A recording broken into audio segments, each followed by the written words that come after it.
Hello friends, आपका आपके channel brain food में स्वागत है। इस वीडियो में हम जो बीए प्रोग्राम के जो स्टूडेंट हैं थर्ड सेमेस्टर के, उनका जो डिसिप्लिन सब्जेक्ट है political science, competitive government and politics, तुलनात्मक सरकार और राजनीति का जो आपका सब्जेक्ट है, उसके हम exam question and most important question के बारे में जानेंगे कि आपसे पेपर में किस टाइप से क्वेश्चन पूछे जाते हैं और किस टाइप से क्वेश्चन के पूछने की जो लैंग्वेज रहती है वो रहती है। क्योंकि कई बच्चे ना क्वेश्चन को ही नहीं समझ पाते कि आपसे क्वेश्चन में क्या पूछा गया है। बच्चों को आता होगा आंसर, बट कभी कभी क्वेश्चन को समझने में भी मिस्टेक कर देते हैं। तो आपको इस वीडियो में आपको मैं ये भी बताऊंगी कि किस टाइप से क्वेश्चन की लैंग्वेज रह रही है आपके एग्जाम की। और इस वीडियो में हम ये भी जानेंगे कि आपका जो आंसर है आपको किस टाइप से फ्रेम करना है उस आंसर को, कि आपको किस टाइप से उसको लिखना होगा जिससे कि आप उसमें ज़्यादा से ज़्यादा मार्क्स गेन कर पाएँ। तो इस वीडियो के एंड तक बस बने रहें। अब हम वीडियो को स्टार्ट करते हैं। तो इसका जो क्वेश्चन फर्स्ट है उसमें यह है कि क्वेश्चन फर्स्ट में आपको यूँ बोला है कि तुलनात्मक राजनीति के विश्लेषण की संस्थागत पद्धति की समकालीन प्रासंगिकता का परीक्षण कीजिए। अब आपको नहीं, प्रासंगिकता के वर्ड की जगह है ना, आपको एक औचित्य वर्ड भी दे सकता है। तो आप इसको समझ जाना कि आपसे ये क्या पूछा है। अब हम ऐसे क्वेश्चन सेकंड देखते हैं। इसमें आपसे यूँ पूछा गया है कि जो सत्तावादी व्यवस्था की तुलना में जो एक लोकतांत्रिक व्यवस्था सरकार का एक बेहतर रूप है, आपसे ये पूछना चाह रहा है क्या जो सत्तावादी व्यवस्था होती है उससे बेहतर होती है लोकतांत्रिक व्यवस्था। आप अगर इस कथन से सहमत हैं तो किस कारण से सहमत है, आपको ये भी बताना है कि आपको अगर लगता है कि जो लोकतांत्रिक व्यवस्था है वो बेस्ट है तो वो क्यों लगता है, आपको उसका रीज़न देना है। क्योंकि अगर जब तक आप रीज़न नहीं देंगे आपको क्वेश्चन कंप्लीट नहीं होगा। और कभी भी ऐसे क्वेश्चनों में आपको रीज़न देना ज़रूर चाहिए होता है कि अगर आपसे पूछते नहीं कौन सा बेस्ट है या आपको कौन सा अच्छा लगता है या कौन सा कथन, मतलब इनमें से कि कथन सही है या गलत है तो क्यों गलत है, सही है तो क्यों सही है, इसमें आपको कभी भी रीज़न देना होता है। और रीज़न देंगे तभी आप मार्क्स अच्छे गेन कर पाएंगे। और रीज़न को भी आप एकदम पॉइंट वाइज और अच्छे से एक्सप्लेन करके देना जिससे कि टीचर के ऊपर एक अच्छा इंप्रेशन पड़े। और टीचर उसमें, मतलब टीचर को ये नहीं कि ज़्यादा उसमें माथापेची करनी पड़ जाए, मतलब उसमें ज़्यादा पढ़ना पड़ जाए डीपली या कुछ भी। आप उसको इतने अच्छे तरीके से लिखिए ना, पॉइंट वाइज अच्छे से उसको, मतलब सिस्टमैटिक ढंग से, जिससे कि टीचर इंप्रेस हो जाए उस क्वेश्चन को देखते कि हाँ आपने अच्छा लिख रखा, अब बच्चे को कुछ नॉलेज है। तो आपको इस तरीके से अपने क्वेश्चन को फ्रेम करना होगा। अब इसमें क्वेश्चन थर्ड है, आपको वैसे पता है कि जो लोकतांत्रिक व्यवस्था है वो कैसी होती है। जैसे हमारे भारत में कैसी व्यवस्था है, लोकतांत्रिक व्यवस्था है।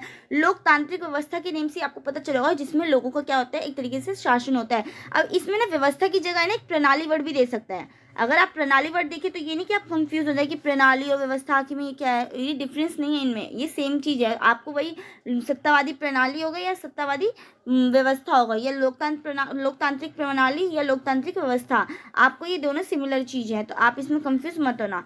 अब क्वेश्चन थर्ड आपका, अमेरिकी राष्ट्रपति की बढ़ती शक्तियों का आलोचनात्मक परीक्षण कीजिए। जो अमेरिकी जो राष्ट्रपति है उनकी जो बढ़ती शक्तियों का क्या करना है आपको, एक तरीके आलोचनात्मक मतलब क्या होता है, एक तरीके से जो एक तरीके नेगेटिव जो होता है ना उसे कहते हैं हम आलोचनात्मक, जिसमें हम आलोचना निकालते हैं, है ना। तो यही चीज़ है, क्रिटिसाइज करते हैं। तो वही चीज़ उसने बोली कि उनकी बढ़ती शक्तियों का क्रिटिसाइज करना है, आपको उसका परीक्षण करना है। क्वेश्चन फोर्थ है आपका कि कनाडा का संघीय व्यवस्था की विशिष्ट विशेषताओं का चर्चा कीजिए। अब आपको पता है कि कनाडा और भारत दोनों में कैसी व्यवस्था है, संघीय व्यवस्था है। अब ये संघीय व्यवस्था क्या होती है, आपको मैं ये बताती हूँ संघीय व्यवस्था होती क्या है। संघीय व्यवस्था का मतलब ये होता है ना कि जो आपकी जो हमारी जो सरकार होती है, जो उनके शक्तियों का विभाजन होता है ना, वो केंद्र और राज्य सरकार में होता है। जैसे आपने देख रखा है कि हमारे जो देश है उसमें भी शक्तियों का बंटवारा किया गया है। कैसे, जैसे हमारी कुछ शक्ति हमारे पीएम के पास है, प्रेसिडेंट के पास होती हैं, सीएम के पास होती हैं, हमारी न्यायपालिका के पास होती है। तो इन सबकी क्या होता है, शक्तियों का बंटवारा ही तो किया गया है। ऐसा तो नहीं कि किसी एक व्यक्ति या किसी एक शासक के हाथ में क्या है सारी की सारी शक्तियाँ, ऐसा नहीं होता। कुछ कुछ जो हमारी शक्तियाँ होती हैं उन सभी का विभाजन किया जाता है। तो उन्हीं को हम क्या कहते हैं, एक तरीके से संघीय व्यवस्था कहते हैं। जिसे तो आपको इसमें यही बताना है कि जो कनाडा का संघीय व्यवस्था की विशेष विशेषताओं की आपको क्या चर्चा करनी है। और आपने ये भी पढ़ा होगा सेकंड सेमेस्टर की, आपके पास अगर आपने पढ़ी हो अगर पॉलिटिकल साइंस उसको अच्छे से, तो आपने देखा होगा कि जो हमारे संविधान है, जो हमारी कॉन्स्टिट्यूशन है, उसके अंदर हमने बहुत से देशों से क्या कर रखा है, अपनी जो मतलब कुछ कुछ चीज़ें क्या कर रखी हैं, ले रखी है। जैसे कि हमने मौलिक अधिकार है वो अमेरिका के संविधान से लिया है। ऐसी जो वो हमारी जो संघीय व्यवस्था हमने कनाडा से लिया है। नीति निर्देशक तो हमने आयरलैंड से लिए हैं। तो ये सब क्या है, एक तरीके से हमने दूसरे देशों से क्या कहे, जो उनकी देश की जो संविधान था, जो उनमें हमें अच्छी बातें लगी वो हमने अपने संविधान में भी इंक्लूड कर ली, जिससे कि हम भी अच्छे से एक तरीके से शासन कर पाए। तो यही चीज़ है। तो इसलिए कहा गया ना कि जो भारत और जो कनाडा की जो संघीय व्यवस्था है ना वो सेम है। तो यही चीज़ है, आपको इसमें अच्छे से इसको एक्सप्लेन करना है। आप अपने भारत के बिहाफ पर भी इसको अच्छे से सोच कर लिख सकते हैं। आपको इसमें ज़्यादा अगर नहीं भी पढ़ा होगा आपने तो भी आप इसको अपनी लैंग्वेज में इसको अच्छे से बनाकर लिख सकते हैं। अब हम देखते हैं क्वेश्चन 5 कि चीन के विशेष संदर्भ में एक दलीय व्यवस्था की प्रमुख विशेषताओं का क्या करना है, परीक्षण करना है। कि जो चीन है, आप जानते हैं अब दलीय व्यवस्था क्या होती है, इट मीन्स पार्टी सिस्टम। हम क्या कह सकते हैं, इसको पार्टी सिस्टम कहते हैं।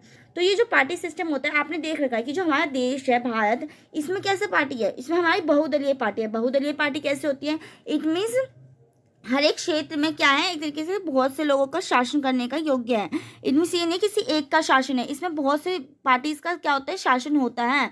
मतलब मान लो आपने देख रखा है कि जैसे कि अब केंद्र पे हो गई हमारी बीजेपी की सरकार है, ऐसे हमारी जो दिल्ली में हो गई हमारी जो सीएम जो हमारा केजरीवाल है, उसमें हमारी जो आम आदमी की सरकार है। तो मतलब अलग अलग पार्टी का क्या होता है, सिस्टम वो होता है, शासन होता है। ऐसा नहीं होता किसी एक की व्यवस्था हो रही होती है, एक का वो चल रहा होता है, ऐसा नहीं होता। तो आपने देखा है कि जो दलीय व्यवस्था है ना, ये हमारी मतलब बहुत टाइप्स की होती है। अब कैसी होती है, एक होती है हमारी एक दलीय व्यवस्था। एक दलीय व्यवस्था क्या होती है, जिसमें एक दल का क्या होता है, शासन चल रहा होता है। जैसे कि हमारी जो चीन है, इसमें हमारी एक दलीय व्यवस्था को ही अपनाया गया है। अब फिर ऐसी होती है हमारी दो दलीय व्यवस्था। अब दो दलीय व्यवस्था में क्या होता है, दो दलीय व्यवस्था में दो पार्टी का एक तरीके से शासन चल रहा होता है। जैसे हमारी जो यूएसए है ना, यूएसए में आप देखेंगे ना कि दो दल है, वैसे तो होते बहुत सारे दल हैं, बट मेनली जो है ना दो दल उठे होते हैं। आपने देख रखा होगा कि मतलब दो ही के बीच चुनाव होता है, उनमें से एक ना एक किसी को जीतना ही होता है। इसी टाइप से होता है। आपने यूएसए का, जैसे कि आपने जब वो चल रहे होते हैं, चुनाव चल रहे होते हैं, अगर आप उनको देखेंगे तो आप नोटिस करेंगे कि ज़्यादा जो पार्टीज होती है उनमें दो ही होती है। हमारी तरह नहीं होती, कांग्रेस हो गई, बीजेपी हो गई, आम आदमी पार्टी हो गई और अन्य भी जो पार्टीज होती हैं वो होती हैं। ऐसा नहीं होता, उनमें देखोगे तो आप जो मेनली होती है ना वो दो ही होते हैं। ऐसा नहीं है कि बहुत सारे होते हैं। तो यही चीज़ है कि ऐसे हमारी जो दो दलीय व्यवस्था होगी वो कहाँ पर है, यूएसए में। हमारे देश की कैसी व्यवस्था है, वो हमारे देश की बहुदलीय प्रणाली एक व्यवस्था है। कैसी है, बहुदलीय व्यवस्था है। तो यही चीजें हैं। तो इसमें पूछा गया ना कि चीन के विशेष संदर्भ में एक दलीय व्यवस्था की प्रमुख विशेषताओं का परीक्षण करना है कि जो एक दलीय व्यवस्था है वो कैसे अच्छी है, उनकी विशेषता है। अब विशेषता जरूरी नहीं कि आप पॉजिटिव में ही लिखेंगे, विशेषता नेगेटिव में भी हो सकती है। कई बच्चों के मतलब वो होता है, डाउट होता है कि ओनली पॉजिटिव पॉइंट्स लिखना है। तो बच्चे सिर्फ पॉजिटिव पॉइंट सोचते हैं ना, तो उनमें बहुत मतलब लिमिटेशन में सोच पाते हैं, ज़्यादा नहीं सोच पाते हैं। परंतु आपको विशेषताओं में अपने नेगेटिव पॉइंट्स को भी देखना है कि चीन में आखिर में एक दलीय व्यवस्था की जो विशेषता है उनमें नेगेटिव पॉइंट्स भी क्या क्या हो सकते हैं। तो वो चीज़ भी आप लिख सकते हैं इसके अंदर। ऐसे आपको क्वेश्चन 6 है कि दलीय व्यवस्था से आप क्या समझते हैं। अब आपको मैंने ऊपर भी बता दिया कि दलीय व्यवस्था आखिर में होती क्या है। ऐसे ही द्विदलीय व्यवस्था के लाभ और हानियों की चर्चा करनी है कि जो दो दल हैं उनकी विशेषता, उसको आपको क्या बताना है, आपको प्रॉफिट भी बताना है और उसका लॉस भी बताना है कि आखिर में अगर दो दलीय व्यवस्था होती है तो उससे आपको क्या मतलब, उससे जो लोग होते हैं उनको क्या फ़ायदा होता है, वहाँ के शासन को क्या फ़ायदा होता है, नुकसान क्या होता है, उसके बारे में आपको अच्छे से बताना है। क्वेश्चन 7 है आपका, चुनाव प्रणाली क्या होती है। चुनाव जो प्रणाली होती है वो क्या है और उपयुक्त उदाहरण के साथ अनुपातिक प्रतिनिधित्व प्रणाली की प्रमुख विशेषताओं की चर्चा की है। अच्छा, अगर आप ना मुझे कमेंट सेक्शन में कमेंट करना कि इस प्रणाली के थ्रू किसको चुना जाता है। हमारे देश के अंदर भी ये प्रणाली अपनाई जाती है, तो किसको चुना जाता है इसके थ्रू, आप मुझे इसका कमेंट सेक्शन में कमेंट कर जरूर बताना। अब क्वेश्चन 8 है कि निम्नलिखित में से दो पर संक्षिप्त टिप्पणी कीजिए। आप अपने पेपर का अगर पैटर्न देखेंगे ना, उस पैटर्न में ना आप जरूर देखेंगे कि आपका जो पेपर होता है ना वो कभी भी इस टाइप के क्वेश्चन जरूर देता है, एक ना एक क्वेश्चन जरूर होता है। और ये बच्चों का एक तरीके से मार्क्स गेनिंग क्वेश्चन होता है, क्योंकि बच्चों को इसमें ज़्यादा नहीं लिखना पड़ता। मान लो 15 मार्क्स का क्वेश्चन है ना, तो आपको 2 पॉइंट्स लिखना है इसके अंदर। तो 2 पॉइंट्स में एक 7 मार्क्स का क्वेश्चन होगा, एक मार्क्स का हो गया। तो उससे क्या होता है ना कि थोड़ा सा मतलब बच्चों को अगर उस वर्ड या उस टर्म के बारे में बच्चे जानते हैं तो उसको अच्छे से वो लिख पाते हैं। ऐसा नहीं कि एक ही क्वेश्चन को आपको बिल्कुल अच्छे से मतलब उसी में सोचना पड़ जाए ज़्यादा। तो इसमें आपको यही 4 पॉइंट्स दे रखे हैं। अब 4 पॉइंट्स में से आपको 2 पॉइंट्स लिखने हैं। एक आपका देखा सुरक्षा राज्य है, वैश्वीकरण के बारे में आपने बहुत अच्छे से पढ़ा होगा। ग्लोबलाइजेशन के बारे में आपने मे बी आपके फर्स्ट सेमेस्टर में था कि क्या, आपको मुझे याद नहीं, शायद थर्ड ईयर में बच्चों का भी है वैश्वीकरण वो टॉपिक। और ऐसी आपका वो तुलनात्मक राजनीति का क्षेत्र क्या है और ब्रिटिश संसदीय प्रणाली, इसके बारे में आपको बताना है। संसदीय प्रणाली मैंने आपको बता भी दी है। तो यही चीज़ें हैं। अगर आपको ये वीडियो मेरी यूज़फुल लगी हो तो प्लीज़ इस वीडियो को लाइक करें और अपने फ्रेंड्स को भी शेयर करें, जिससे कि उनकी भी हेल्प हो सके। और आपसे पेपर में इसी टाइप से क्वेश्चन पूछा जाता है। आपको जैसे कि अब व्यवस्था है, व्यवस्था की जगह आपको प्रणाली करके दे देगा, तो आप ये नहीं कि आपकी कंफ्यूज हो जाए कि अच्छा व्यवस्था प्रणाली अलग अलग चीज़ें, ये दोनों सेम ही है, तो आपको कंफ्यूज नहीं होना है। तो यही चीज़ आपको पूछा गया है, अलग अलग टाइप से आपसे पूछ सकता है, बट क्वेश्चन इसी टाइप के रहेंगे। आपको ये दल वाला जो क्वेश्चन है ना, ये तो आपसे ज़रूर पूछेगा, या तो आपको दलीय व्यवस्था सीधे पूछ लेगा, या किसी पर्टिकुलर, जैसे यहाँ पे दे रखा है चीन का एक पर्टिकुलर दे रखा है कि एक दलीय व्यवस्था की मुख्य विशेषताओं के बारे में बताइए, या उसकी हानियों के बारे में बताइए। आपसे कुछ भी टाइप से पूछ सकता है, और इस यूनिट से आपसे एक ना एक क्वेश्चन ज़रूर पूछा जाएगा, तो आप इसको अच्छे से करके ज़रूर जाना।